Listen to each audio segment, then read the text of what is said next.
Graça e paz a todos. Eu vou trazer um estudo para vocês, especificamente a respeito do arrebatamento da igreja. Eu vou fazer uma série de vídeos, esse é apenas o primeiro vídeo, serão eu acho que em torno de 7 a 30 vídeos, eu vou particioná-los. Futuramente eu pretendo fazer uma versão completa, só que como é muito extenso, o assunto é muito complexo, aborda muitos textos, eu acho que dará em torno de 300 a 320 minutos, em torno de 6 horas ou mais. Então eu vou fazer aos poucos, essa será a primeira parte, e eu vou abordar assuntos nesse primeiro vídeo sobre o início do pré-tribulacionismo e alguns outros pontos relacionados a esse, como surgiu, e citar alguns textos, explaná-los, fazer a hermenêutica deles, falar um pouco sobre esse assunto. Creio que durará em torno de 50 minutos a 1 hora este pequeno primeiro estudo, primeira parte. Então eu peço a sua paciência e peço que você assista também os outros vídeos que eu estarei gravando após este. Eu vou fazer na sequência, pode levar semanas, dias, semanas, meses, mas eu creio que não vai passar de uns 10 anos eu completo todo esse estudo, amém? Então, ao total, em todo o estudo completo, que durará aí 6 horas eu acho, diversos vídeos, 7 a 30 vídeos, eu vou abordar em 12 capítulos, e o primeiro capítulo será o pré-tribulacionismo. Eu vou falar sobre o pré-tribulacionismo, como surgiu o pré-tribulacionismo, por que surgiu o pré-tribulacionismo. O segundo capítulo tem o título de Israel está separado da igreja. Então eu vou abordar esse assunto porque nós sabemos aí que no meio teológico, soterológico, escatológico tem essa interpretação, algumas outras interpretações também, em que dizem em seus estudos, em suas explanações, explicações, hermenêuticas, exegeses, etc., que Israel está separado da igreja. Eu vou abordar sobre esse assunto. No capítulo 13 eu vou falar sobre a má interpretação de versículos isolados. As pessoas usam versículos isolados para tentarem respaldar, corroborarem as suas teses, suas posições escatológicas a respeito disso. Eu vou explanar cada um deles em grego, no grego koiné, que é como foi escrito o Novo Testamento, e para nós sabermos de fato o que esses textos têm a nos dizer, e não o que nós queremos que eles digam, né? São vários textos, esse capítulo 13 aí são vários textos. Vou procurar falar bem calmamente no grego, e a tradução original do português para o português. Então, creio que será muito, muito importante nós abordarmos esse assunto. No capítulo 4, eu vou falar especificamente sobre as ressurreições, que no original grego é anástasis, também tem a ressurreição que se chama no grego egeiro. Então tem vários tipos de ressurreições na Bíblia, e vários significados também. Então eu vou abordar isso no capítulo 4. No capítulo 5, eu vou falar sobre a iminência, que seria mais ou menos assim, a volta do Messias pode acontecer a qualquer momento. Então eu vou falar sobre esse assunto pela Escritura. No capítulo 6 eu pretendo abordar sobre a exortação à vigilância que o Messias nos deixou. No capítulo 7 eu vou falar sobre o arrebatamento da igreja e a parábola das 10 virgens. Eu vou abordar esse assunto, vamos ler a parábola, e nós vamos ver se essa parábola ensina um arrebatamento pré-tribulacionista, pós-tribulacionista ou mid-tribulacionista, enfim. No capítulo 8 eu vou fazer uma exegese detalhadíssima de 2 Tessalonicenses 2, verso 1 ao 8. É um texto que muitos usam para falarem sobre esse assunto, para dizer que o arrebatamento será secreto, para dizer que é o Espírito Santo ou a igreja que detém a manifestação do anticristo, enfim, e que ele será tirado. Vamos ver se é isso mesmo que o texto diz. Vamos abordar esse texto, vamos fazer uma exegese bem explicada bem detalhada e bem demorada. Eu acho que esse capítulo 8 será o mais longo de todo o estudo, talvez ele vai durar aí 1h30 só ele. No capítulo 9 eu vou falar sobre a parousia e a epifaneia. São duas palavras gregas, uma significa vinda, chegada, presença visível ou reaparecimento, e a outra, epifaneia, significa manifestação apenas, é uma manifestação que talvez não seria tão visível, e segundo alguns teólogos, alguns pré-tribulacionistas, enfim, nós vamos abordar cada uma dessas palavras e ver os textos em que se encontram essas palavras no grego original, koine, tradução depois para o português, para nós vermos realmente se há uma separação, um significado diferente para uma vinda ou outra vinda de Cristo. No capítulo 10, o título se chama Quando o Senhor Descerá do Céu. Então, eu vou abordar nesse capítulo quando, especificamente, se antes, no meio ou no final da tribulação, Cristo voltará para arrebatar a sua igreja.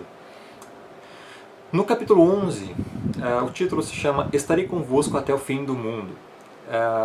Isso quem disse foi Cristo, e nós vamos abordar alguns textos nesse capítulo referentes à volta de Cristo para o arrebatamento. E no capítulo 12, o último capítulo, se chama Alívio da Tribulação. Eu vou falar alguns textos e nós vamos ver aonde tudo isso vai dar e vai chegar. Então, eu peço que você continue aí comigo, assista todos os vídeos. Esse vídeo eu vou começar já a abordar a primeira parte dele, começando com a seguinte pergunta: este estudo contém intenções mesquinhas?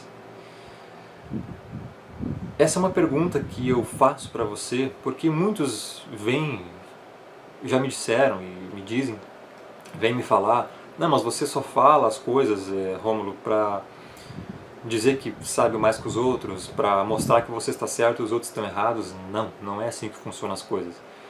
Esse estudo visa convencê-lo de que talvez você aprendeu uma, crê em uma e ou propaga uma doutrina que na verdade é uma mentira, que está mais para uma muito bem arquitetada artimanha de Satanás ou uma interpretação humana do que para uma verdade bíblica. Eu quero que você se pergunte, se questione, se indague: a igreja realmente será arrebatada antes ou durante a grande tribulação? Ou será apenas no final, com a segunda vinda do Messias em glória? Eu pergunto isso porque eu estou convicto de que há muitos que aprenderam, pensam, creem e falam que a igreja já não estará aqui na terra durante a grande tribulação, mas que na realidade não sabem o que estão dizendo na verdade. Ao ouvir essas palavras minhas, é provável que você seja tentado a se perguntar: que tipo de simplório herege faria um vídeo como esse? Faria um vídeo desses? Mas se você puder acreditar nas minhas intenções, eu estou fazendo esse vídeo com o mais sincero intuito de ajudar todos que querem aprender e todos os que necessitam de ajuda e entendimento nessa questão, para que não haja mais dúvidas. Antes de tudo, eu gostaria que se fizesse nossa a oração de um erudito que disse: que o Senhor te guarde da covardia que teme novas verdades, que o Senhor te guarde da preguiça que aceita meias verdades, e que o Senhor te guarde da arrogância que pensa saber toda a verdade. A maioria das pessoas vive na pusilanimidade, teme as verdades que são diametralmente opostas aos seus conceitos, não é tão diligente em buscar a verdade mais plena, mais absoluta, e se torna negligente e preguiçosa, e assim aceita meia verdade. Entretanto, não temos a capacidade de saber toda a verdade, mas mesmo assim, a grande maioria das pessoas somente pensa que sabe e por isso faz quase tudo errado. Eu tenho um aviso importante. Este estudo ele pode ir contra tudo o que você já aprendeu. E o que você já aprendeu como sendo o correto pode estar completamente errado. Por que eu digo isso? Primeiro, eu creio que ao contar essa pequena história que aconteceu comigo, você entenderá perfeitamente. Certa vez, no ano de 2003, quando eu tinha apenas 14 anos, estava na 8ª série do ensino fundamental e havia uma prova de história para fazer. Semanas antes da prova, a professora havia nos dado um resumo de perguntas sobre todo o conteúdo que iria cair nessa prova. Nesse resumo havia em torno de 20 questões concernentes às perguntas que iriam ser feitas exatamente no dia da prova. Então o que eu fiz? Respondi todas as questões em casa. Cada resposta tinha no mínimo 5 linhas de um caderno grande. E ao meu ver, segundo o que eu tinha estudado e respondido, estavam corretíssimas. As respostas todas estavam corretas, ao meu ver, segundo o que estava escrito nos livros, no meu entendimento. Só que foi aí que aconteceu algo. Eu fiquei doente uns dias antes da prova e não pude ir na última aula de história para a professora corrigir as questões do resumo que havia dado e que eu havia respondido. Mesmo assim, pensei que eu havia respondido todas corretamente e fiquei estudando em casa ao ponto de literalmente decorar todas as perguntas e todas as respostas, respectivamente, uma a uma. Chegando o dia da prova, eu estava muito confiante e sabendo que iria responder todas as perguntas da prova corretamente, pois havia decorado tudo, mas não foi bem isso que aconteceu. Eu sentei na cadeira, respondi todas as 20 questões, exatamente como havia decorado em casa, uma a uma, sem errar uma vírgula, e entreguei a prova para a professora. Passaram-se uns dias, e no dia da entrega da prova corrigida por ela, ao me entregar, olhei minha nota. Tomei um susto e disse à professora: mas isso aqui só pode estar errado, professora. A prova vale 100 e eu tirei 53. A senhora corrigiu errado a minha prova. Olha aqui o meu caderno, com todas as respostas. Olha aqui o caderno, professora. As mesmas respostas que eu decorei e coloquei na prova. Então ela me mostrou o caderno dela, com as mesmas perguntas do resumo que havia dado para nós fazermos semanas antes daquela prova, e também me mostrou as respostas que estavam abaixo de cada pergunta. E para minha surpresa, indignação e tristeza, praticamente a metade das respostas era totalmente diferente das que estavam no meu caderno, as que eu havia decorado. As respostas que estavam no caderno dela estavam corretas, as minhas é que estavam erradas. Isso aconteceu porque eu não pude ir ao último dia antes da prova para corrigir as questões e pensava que o que eu havia aprendido e decorado é que era o correto, quando, na verdade, eu não sabia que estava muito enganado. Por quê? Por ter aprendido errado.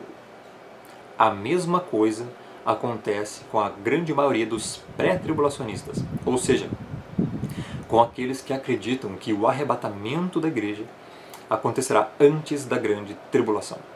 Não generalizando aqui, mas a maioria dos pré-tribulacionistas ou não estudam, de fato, de uma forma profunda sobre o arrebatamento da igreja, ou apenas repetem o que outros pré-tribulacionistas também repetem de outros pré-tribulacionistas. Assim, aprendem errado de quem já aprendeu errado e acabam ensinando errado para outros que consequentemente também aprenderão errado, formando assim uma gigantesca bola de neve de conceitos errôneos e labirínticos que por sua vez acabam se tornando algo muito difícil de ser corrigido na colossal e monstruosa quantidade de gente que já aprenderam e cauterizaram suas mentes com a doutrina pré-tribulacionista. E isso pode, e muito, ter acontecido com você também, no que diz respeito ao arrebatamento da igreja. Você, por todos esses anos, pode ter aprendido algo que na verdade sequer está nas Escrituras. Algo completamente errado. mas que você pensa, apenas pensa, ser o certo. Você, durante todo esse tempo, pode ter crido em um ensinamento inventado e torcido pelos homens e que nunca foi revelado por Deus e pensa que é a verdade, por não procurar a verdade mais plena, mais absoluta. A escatologia é um campo difícil da teologia e por esse motivo são criados dois extremos. Primeiro, os que dogmatizam a escatologia a ponto de nem sequer analisarem biblicamente as escatologias diferentes. Estes consideram somente o ensinamento que aprenderam como correto.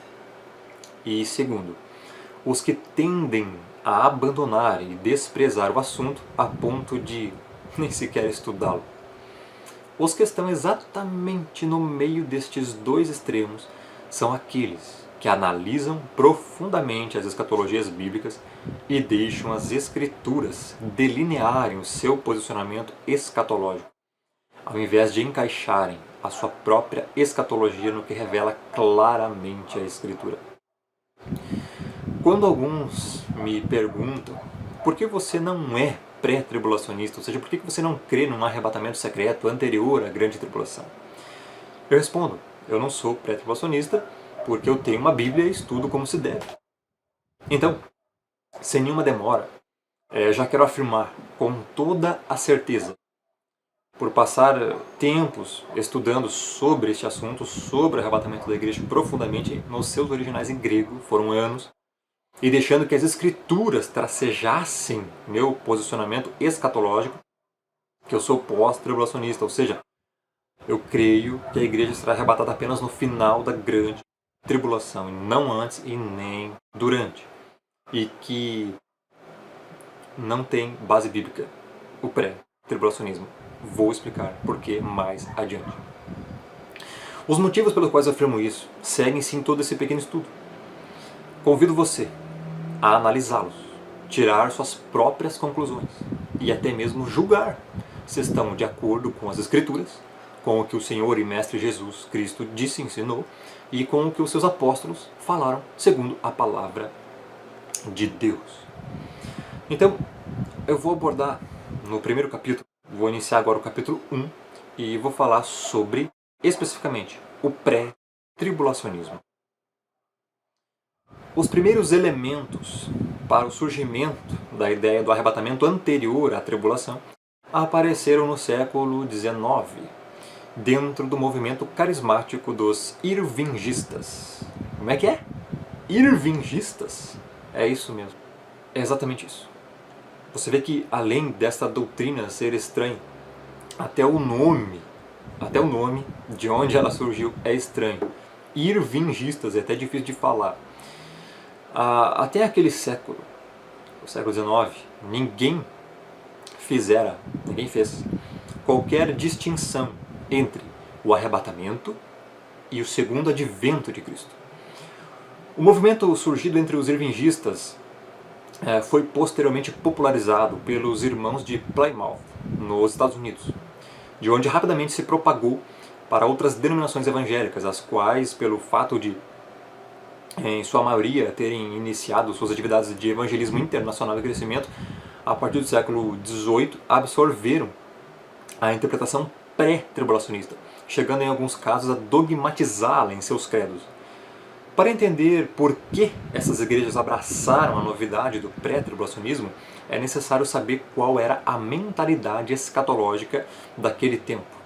A maioria dos cristãos no século XVIII era pós-milenista e historicista, ou pré-milenista histórico, ou alguns até amilenistas também. Ou seja, eles entendiam que Jesus voltaria, no caso os pós-milenistas, depois do milênio, e que os fatos e sinais profetizados no Apocalipse e noutras passagens bíblicas já tinham se cumprido durante a história. Era comum interpretar os 1260 dias descritos no Apocalipse como 1260 anos, ou 2300 dias descritos em Daniel como 2300 anos. Então, o pré-tribulacionismo surgiu nessa convergência histórica e baseado nessa mentalidade. A ideia de iminência, ou seja, a volta de Cristo ocorreria a qualquer momento, pois todos os sinais já tinham se cumprido durante a história, foi unida à ideia de que os cristãos cheios do Espírito Santo seriam tomados para Deus antes da manifestação do Anticristo, concepção divulgada a partir de uma revelação. Isso mesmo, de uma revelação recebida pela jovem Margaret MacDonald, uma integrante dos Irvingistas. Essa revelação foi aceita pelo pastor Edward Irving como uma mensagem divina e logo após ele buscou argumentá-la com textos bíblicos no jornal The Morning Watch, na edição de junho de 1831. Anos depois, o modelo pré-tribulacionista foi sistematizado por John Nelson Darby, unindo os fundamentos surgidos entre os irvingistas com as premissas do dispensacionalismo. Sinceramente, creio que muitos servos do Senhor serão protegidos, não tirados, durante a grande tribulação final. Não irei aprofundar aqui sobre a veracidade da revelação recebida pela jovem Margaret MacDonald. Eu creio nas verdadeiras manifestações do Espírito Santo. Creio que o Espírito Santo age com quem quer e como ele quer, da forma como ele quiser. O que não pode haver, em hipótese alguma, é a aceitação de uma revelação que se coloca contra verdades bíblicas. Nunca nenhuma revelação terá ou tem mais autoridade do que a revelação selada na palavra de Deus. O que fica claro neste ponto é que a interpretação que foi dada a respeito da revelação pelos líderes irvingistas aponta para algo que foge da verdade das Escrituras e do que havia sido ensinado pelos apóstolos no primeiro século. Para o cristão parece ser uma teoria muito confortável, mas veremos mais adiante que o pré-tribulacionismo é uma doutrina de paz e segurança, entre aspas, e que pode futuramente vir a destruir a fé de muitos. Apesar dos pré-tribulacionistas frequentemente alegarem que as suas crenças são baseadas numa leitura simples e literal das Escrituras, o fato é que uma leitura literal das Escrituras é incapaz de produzir uma crença no arrebatamento pré-tribulacionista. Até mesmo Hal Lindsey, o mais famoso defensor do pré-tribulacionismo, admite que a sua crença não se baseia no sentido simples e literal das Escrituras. Lindsey admite que ele não consegue mostrar nenhum versículo que diga claramente que o arrebatamento ocorrerá antes da tribulação. Isso está no livro dele, O Arrebatamento, por Hal Lindsey, página 32. Ao invés disso, Lindsey alega que, abre aspas, o pré-tribulacionismo é amplamente baseado em argumentos de inferência e silêncio. Página 31. Se o pré-tribulacionismo não vem de um entendimento literal das Escrituras, devemos então nos perguntar de onde ele se originou e por que tanta gente acredita nisso. E é isso que eu vou falar agora, vou abordar esta questão. O dispensacionalismo, uma heresia, gera outra. Durante as décadas de 1820 e 1830, John Darby desenvolveu uma nova teologia sistemática chamada dispensacionalismo. Esta doutrina, desde então, tornou-se muito popular no cristianismo. É fato incontestável que o dispensacionalismo não existiu até o século XIX. Não tem nenhuma raiz judaica e não existia nem mesmo no cristianismo até o século em questão. A origem de uma grande mentira. Como a maioria dos teólogos do século XIX, John Darby era antinomiano, isto é, acreditava que a lei de Moisés, ou seja, a Torá do Eterno, tinha desaparecido na cruz. Darby se sentia incomodado com os sérios problemas trazidos por esta doutrina. Ele percebeu que durante os 7 anos da última semana profética de Daniel, os sacrifícios estariam sendo feitos no templo. Como a lei de Moisés estava claramente sendo cumprida durante os 7 anos da tribulação, Derbe concluiu que a lei voltaria a ter validade no início da tribulação. Esta linha de raciocínio fez Derbe segregar as histórias bíblicas e proféticas em períodos compartimentadas. Ele compartimentou. Derbe teorizou que a idade da lei tinha acabado na cruz e que a idade da graça, ou idade da igreja, tinha começado na cruz. Então, com a tribulação, a idade da lei volta e a idade da graça termina. Isto criou um problema grande para a teoria de Derbe. Como poderia a idade da lei retornar se a igreja ainda estaria na terra? Derbe achava que na idade da lei o Eterno lidava com Israel e na tribulação o Eterno voltaria a lidar com Israel. Então, o que aconteceria com a igreja? Essa era a questão. Certamente que a igreja não sairia da idade da graça para voltar para a lei de Moisés. Como consequência desta linha de raciocínio absurda, Derbe adotou a ideia mais absurda ainda de um arrebatamento pré-tribulacionista, que havia se tornado tão popular entre os irvingistas. Esta ideia dizia que a igreja sairia da terra no início da tribulação, deixando Israel para trás, para sofrer na tribulação durante o período da volta da lei. Derbe agora tinha um outro problema. Se a igreja fosse arrebatada, deixando Israel para trás, o que dizer dos judeus crentes? Eles seriam arrebatados juntamente com a igreja ou ficariam para trás com Israel? Derbe inventou outra solução completamente louca: a dicotomia Israel-Igreja. Esta teoria ensinava que um judeu que se tornava crente no Messias passava a fazer parte da igreja e não era mais parte de Israel. Como resultado disso, ninguém poderia ser parte tanto da igreja quanto de Israel. Segundo esta teoria, judeus crentes deixariam de ser judeus e se tornariam parte da igreja, que ele ensinava a conter pessoas que não eram nem judeus nem gentios. Olha o tamanho da heresia do camarada.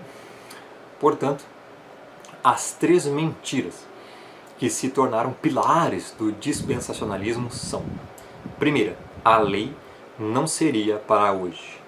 Segunda, o arrebatamento pré-tribulacionista. E terceira, a dicotomia Israel-Igreja. Obviamente que judeus nazarenos não podem aceitar nem a número 1, nem a número 3. A número 2 só seria necessária por causa da crença na número 1. A número 2 não funciona sem a número 3, que foi criada para resolver os problemas da número 2. Como resultado, o judaísmo nazareno é incompatível com o dispensacionalismo. 2 de seus 3 pilares fundamentais não são compatíveis com a teologia bíblica original adotada pelo movimento nazareno. Além disso, o único pilar remanescente não se sustenta sozinho. Quando examinada à luz das Escrituras, toda a estrutura do dispensacionalismo é destruída. Então você vê a quantidade de heresia e equívocos doutrinários, crassos, erros grotescos foram criados para se apoiar, para tentarem respaldar, corroborar a teoria de um arrebatamento anterior à tribulação. Agora vamos abordar o capítulo 2, que se chama Israel está separado da igreja. Aqui nós vamos abordar alguns textos. Um texto muito usado pelo pré-tribulacionismo para corroborar sua tese de que a igreja será arrebatada antes da grande tribulação e que esta não está destinada à igreja, ou seja, à tribulação, mas apenas para os judeus e Israel, é Daniel 9:24. Analisemos o texto. Diz assim: 70 semanas estão determinadas sobre o teu povo e sobre a tua santa cidade. Isso é o que diz Daniel 9:24. O pré-tribulacionismo nos questiona: quem era o povo de Daniel? E nós respondemos, os judeus. O pré-tribulacionismo afirma e ensina que a igreja não passará por esse período de governo do anticristo e da grande tribulação, porque as 70 semanas proféticas são destinadas apenas, abre aspas, sobre o teu povo, Daniel 9:24, fecha aspas. Ou seja, apenas para os judeus. Isso segundo o pré-tribulacionismo. Mas o que as Escrituras dizem sobre isso? O que a palavra de Deus diz sobre povo, sobre judeus e gentios? Bom, sabemos que até a morte e ressurreição de Cristo havia dois tipos de gente, entre aspas, no mundo: judeus e gentios. Até a morte e ressurreição de Cristo, Israel era um povo separado, sim, de todos os outros. Mas vejamos o que aconteceu com os gentios, ou seja, qualquer povo que não é judeu. Efésios 2, 11 a 19 e 1 Coríntios 12, 12 e 13 diz: naquele tempo estáveis sem Cristo, separados da comunidade de Israel. Paulo aqui dizendo aos gentios. Israel eram os judeus. E estranhos às alianças da promessa, não tendo esperança e sem Deus no mundo. Mas agora, em Cristo Jesus, vós, gentios, que antes estáveis longe, já pelo sangue de Cristo chegastes perto, porque Ele é a nossa paz, o qual de ambos os povos fez um, e derrubando a parede de separação que estava no meio, na sua carne desfez a inimizade, isto é, a lei dos mandamentos, que consistia em ordenanças para criar em si mesmo dos dois um novo homem, fazendo a paz. Paz aqui é reconciliação. E pela cruz reconciliar ambos, ou seja, ambos os povos, com Deus, em um corpo, matando com ela as inimizades. E vindo, ele evangelizou a paz a vós, gentios, que estáveis longe, e aos que estavam perto, porque por ele ambos os povos temos acesso ao Pai em um mesmo Espírito. Assim que já não sois estrangeiros nem forasteiros, mas concidadãos dos santos e da família de Deus, porque assim como o corpo é um, e tem muitos membros, e todos os membros, sendo muitos, são um só corpo, assim é Cristo também. Pois todos nós, Paulo está falando aqui, judeus e gentios, fomos batizados em um Espírito, formando um corpo, quer judeus, quer gregos, quer servos, quer livres, e todos temos bebido de um Espírito. O que aprendemos aqui? Aprendemos que Jesus Cristo, pela sua morte na cruz e ressurreição, derrubou para sempre a parede de separação que estava dividindo os povos e os uniu em um corpo só, um povo só. Ou seja, não existe mais judeus, nem gregos, ou seja, gentios, espiritualmente, mas toda a igreja, tanto entre judeus como entre os gentios, é um corpo e um povo só. Se ainda houver separação entre Israel e a igreja, então a morte de Cristo não fez o que estes textos estão afirmando. Ninguém tem a autoridade de interpretar as Escrituras dizendo que Israel ainda está separado da igreja. Jesus, quando falava aos seus discípulos em Mateus 24, estava falando para quem? Ora, ele estava falando para os seus discípulos, dos quais a partir deles é que se formou e originou a igreja. Jesus descreveu toda a grande tribulação em Mateus 24 e disse que muitos dos seus discípulos iriam ser assassinados durante a mesma, por decorrência da terrível perseguição futura. E isso não foi, como sustentam alguns, uma revelação exclusiva para judeus. Jesus estava lidando naquele momento com os discípulos que seriam suas testemunhas no começo da igreja e que iriam apacentar essa igreja.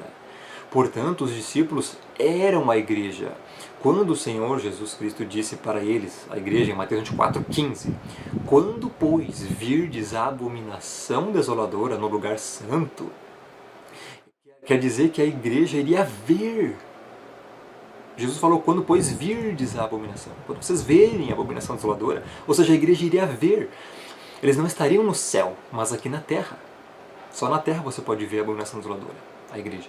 A abominação desoladora se manifestará durante a grande tribulação.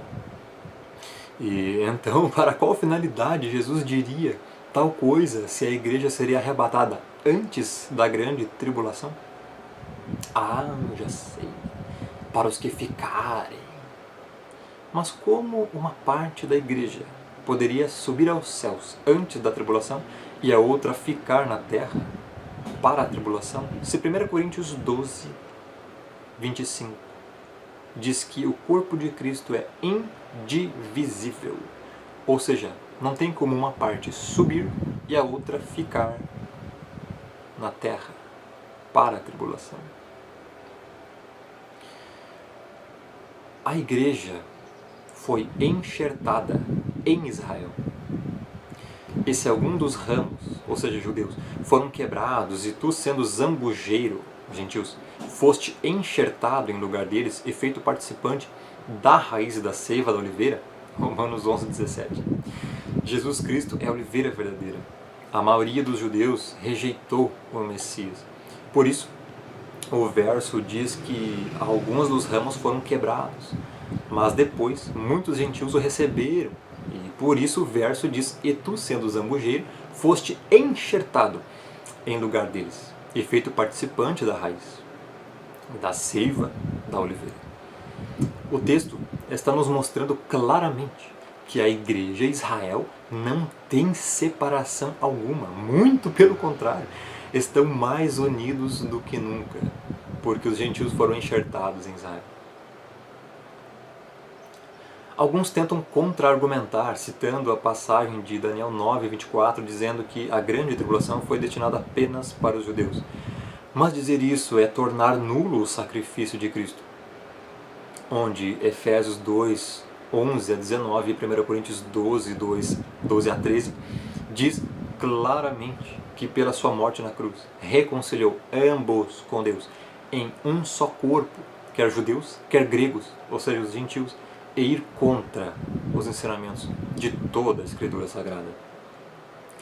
O apóstolo Paulo, na sua carta aos Romanos, no capítulo 13, verso 29, faz uma pergunta a esses que insistem em dizer que Israel está separado da igreja. Ele diz, é porventura Deus somente dos judeus? Não é também dos gentios? Sim, também dos gentios. O mesmo Paulo também diz aos Gálatas que não existe mais judeus nem gregos, pois todos vós sois filhos de Deus, mediante a fé em Cristo Jesus, porque todos, quantos fostes batizados em Cristo, de Cristo vos revestistes. De Sarte, não pode haver judeu nem grego, nem escravo, nem liberto, nem homem, nem mulher, porque todos vós sois um em Cristo Jesus. E se sois de Cristo, também sois descendentes de Abraão, e herdeiros segundo a promessa. Gálatas 3, 26 a 29. Os textos são claríssimos. Não há mais separação entre Israel e a igreja. Não há mais judeus nem gregos. Não há mais Israel e gentios. Não existe mais diferença espiritual entre eles. Se os autores das Escrituras afirmam isso clara, indubitável e veementemente, por que alguns pré-tribulacionistas insistem em dizer que o povo de Daniel são hoje apenas os judeus? Por que insistem em defender que Israel ainda está separado da igreja? Não parar de heresia. O povo de Daniel, em sua época, eram os judeus, mas hoje, espiritualmente, também são os gentios, pois se tornaram um povo só em Cristo Jesus. O que dizer então deste texto que afirma que Jesus salvará o seu povo? Ela dará à luz um filho. Ele porá o nome de Jesus, porque ele salvará o seu povo dos pecados deles. Mateus 1, 21. Se o pré-tribulacionismo, se atente bem para essa questão, se o pré-tribulacionismo usa como base Daniel 9, 24 para afirmar que a grande tribulação é apenas para os judeus e não para a igreja, porque de 70 semanas estão determinadas sobre o teu povo, Então, Mateus 1:21 estaria dizendo a absurda afirmação de que a salvação também é apenas para os judeus e não para a igreja, porque diz, ele salvará o seu povo dos pecados deles. Isso seria simplesmente ridículo.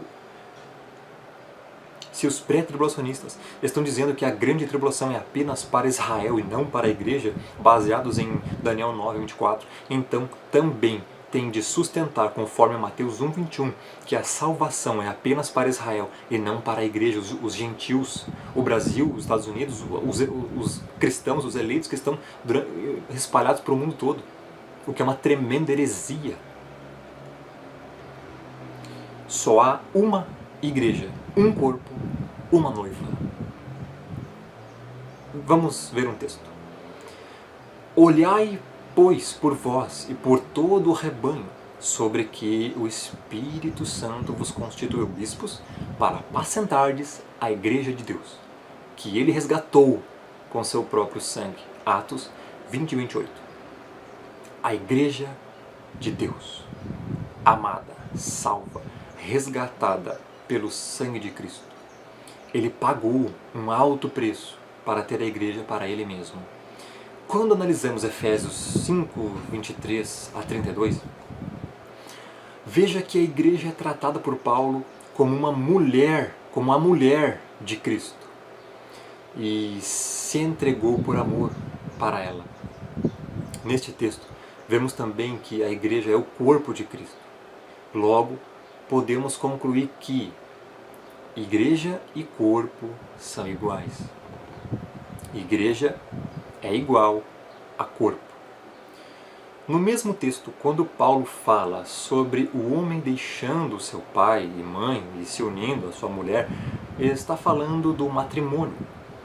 Neste momento, ele fala que grande é este mistério, no que se trata a Cristo e a igreja, isto é, o matrimônio entre Cristo e a igreja é um grande mistério. Este mistério é tratado por Paulo novamente em 1 Coríntios 15:50-54. Logo, quando Paulo estava falando do matrimônio, isto é, da união entre o homem e a mulher, estava falando sobre o arrebatamento. Pois é neste momento que o mistério de Deus será revelado e Cristo se unirá definitivamente com a igreja, sua noiva. O dote deste matrimônio é o sangue do próprio Cristo. Logo, podemos concluir que igreja é igual a corpo e é igual a noiva. É a mesma coisa. Conforme diz Romanos 12:4-5, 1 Coríntios 12:12-14, 22-27 e Efésios 1:22-23, 4:4-7 e 11-16 e Colossenses 1:18-24, podemos concluir os seguintes pontos. Primeiro, a igreja de Deus é o corpo de Cristo. Segundo, a igreja foi comprada, pagamento de dote, para ser a noiva de Cristo. Terceiro, o corpo é apenas um. Ele não pode ser dividido, nem podem existir dois corpos de Cristo. Quarto, da mesma forma, a noiva de Cristo é apenas uma. Não podem existir duas noivas de Cristo, pois desta forma ele seria bígamo, o que é um absurdo completo. Quinto, a igreja é o corpo, que é a noiva. Não existe a igreja que não é corpo. Não existe a igreja que não é noiva. Não existe a noiva que não é corpo. Então, a igreja é o corpo de Cristo, pois foi comprado para ser a noiva dele. Veja que estes três termos, igreja, corpo e noiva, são fortemente ligados. Se alguém é igreja de Cristo, torna-se membro do seu corpo e é noiva dele. Não é possível que alguém seja membro do corpo de Cristo, mas não seja noiva dele. Não é possível que alguém seja comprado pelo sangue de Cristo e não seja noiva. Da mesma forma, não é possível que alguém seja comprado pelo sangue de Cristo e não seja membro do seu corpo. Também não é possível que, sendo membro do corpo de Cristo, não faça parte das bodas com Cristo. Veja então quão íntimas são estas palavras. Não é possível dividi-las. Ou não sabeis que vosso corpo é templo do Espírito Santo, que habita em vós, proveniente de Deus, e que não sois de vós mesmos, porque fostes comprados por bom preço? Glorificai, pois, a Deus no vosso corpo e no vosso espírito, os quais pertencem a Deus. 1 Coríntios 6, 19 e 20. Conforme diz este texto, a igreja, que é o corpo de Cristo, que também é sua noiva, foi comprada. Diante dos textos e contextos apresentados, só podemos concluir que igreja é igual a corpo, que é igual a noiva e que foi comprada pelo sangue de Cristo. Quando o Senhor Jesus derramou o seu sangue, foi para comprar a sua amada noiva, a igreja de Deus, que é o seu corpo. O noivado é o período na qual o noivo e a noiva se preparam para o casamento. Neste período, eles estarão ausentes um do outro e a noiva aguarda o noivo enquanto o mesmo prepara uma condição para que, quando se unirem em matrimônio, possam habitar juntos. Analisando os textos citados até o momento, entendemos claramente que a igreja é a noiva do Cordeiro. Agora eu pergunto, quando ocorrerá este encontro do noivo, Cristo, e da noiva, a igreja, para que possam então se unir em matrimônio e então habitar juntos para sempre? Conforme diz 1 Tessalonicenses, capítulo 4, versículo 15 a 17, e Mateus 25, 1 a 13, é no arrebatamento, por ocasião da segunda vinda de Cristo, que acontecerá este encontro entre o noivo e a noiva, a partir deste momento que se unirão definitivamente em matrimônio.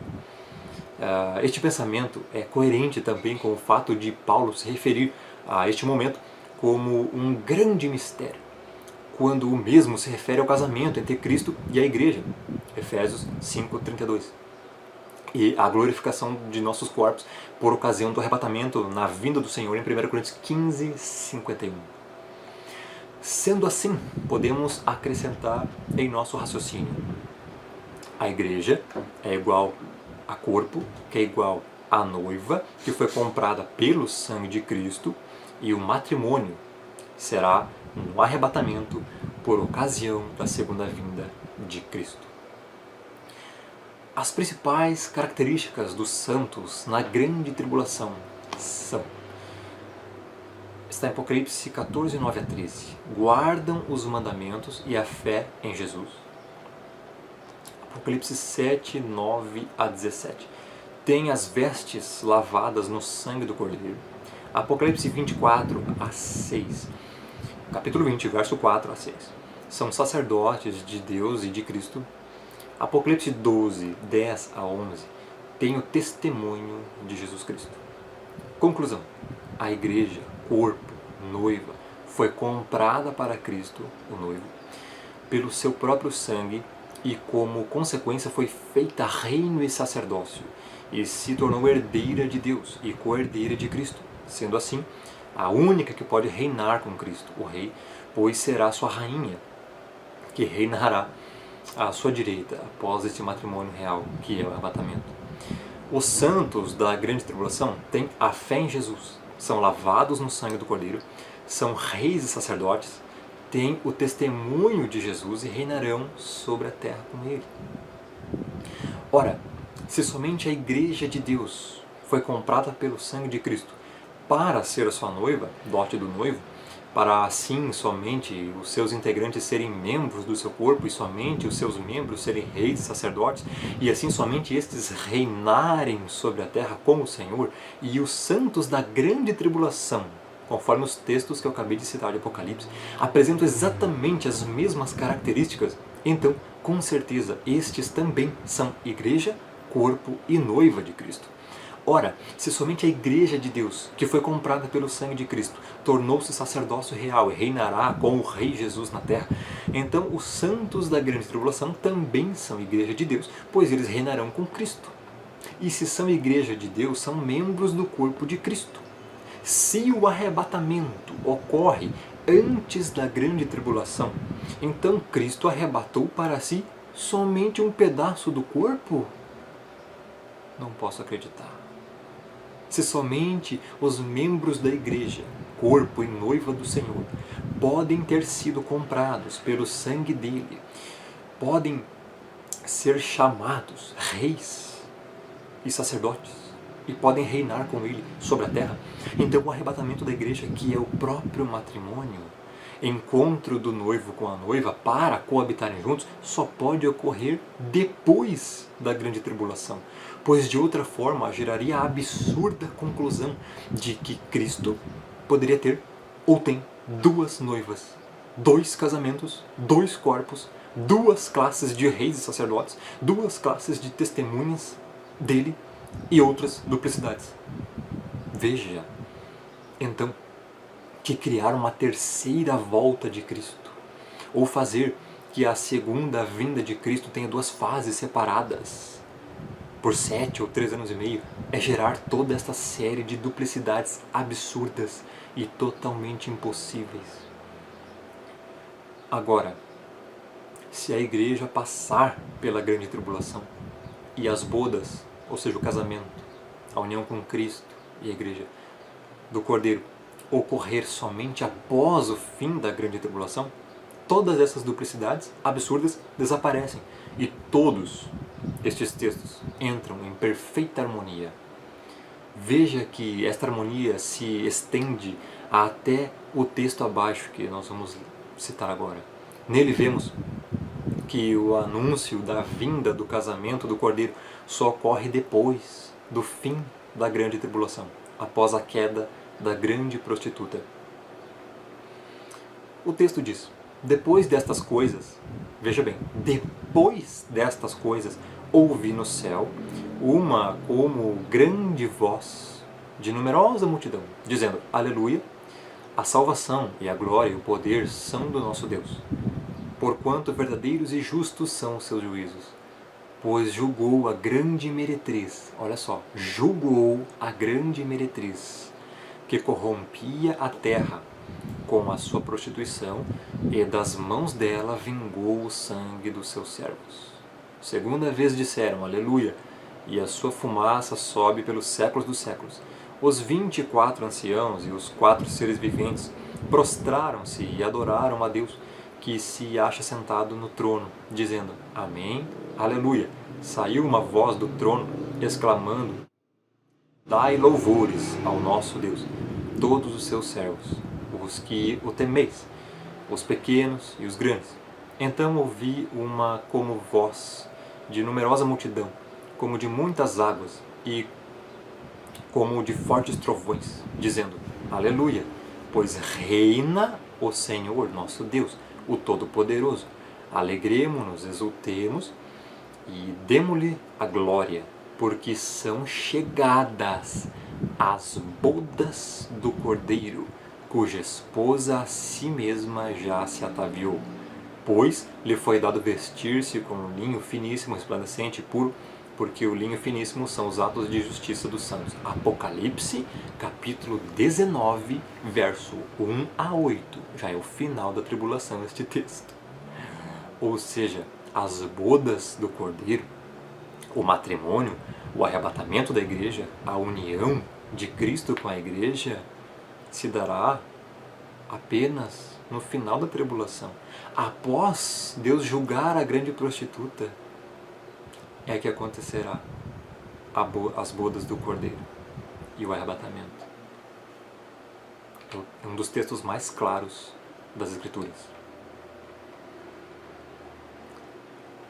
Então, essa foi a primeira parte. Esse foi o primeiro vídeo. Futuramente eu estarei postando a continuação. Serão em torno de mais 6 vídeos, ou 7. E futuramente talvez eu faça, como eu disse no início, a união de todos esses estudos em um só que talvez fique muito longo, ou seja, poderá durar 6 horas aproximadamente. E também eu vou particioná-los em torno de 10 minutos cada vídeo, cada parte. Por exemplo, esse vídeo agora que durou aí em torno de 1 hora aproximadamente, eu vou particioná-lo em vídeos de 10 minutos talvez, ou não, vamos ver como é que será. E futuramente aí estarei abordando todos os capítulos e temas e textos que eu citei lá no início, em grego koine. Farei exegese de cada um. Nesse primeiro vídeo eu não citei nenhum texto em grego, nem houve essa necessidade, os textos são claríssimos, até no português nós podemos entender que Israel não está separado da igreja.